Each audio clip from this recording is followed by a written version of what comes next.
Okay guys, kakantayin ko yung Bilgin. Bilgin, yeah,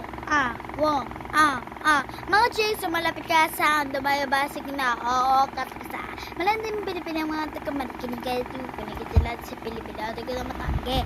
Ang panapinalang mamatangge, hindi pa lang ang kabigabe. Mga pupupaperson ng pananay, QC from Bay City, sabi ng bad word, sabi, hello, kitty, is a bad word. So guys, subscribe nyo. Please. Gusto ko na kasi mag-live. Nagkasinat ako sa school. Pero sa lang. Uminom ako ng tubig and yun na, nawala na. So, follow for more, subscribe, like for more, and mag-update ulit ako sa kalagayan namin dito. Bye-bye!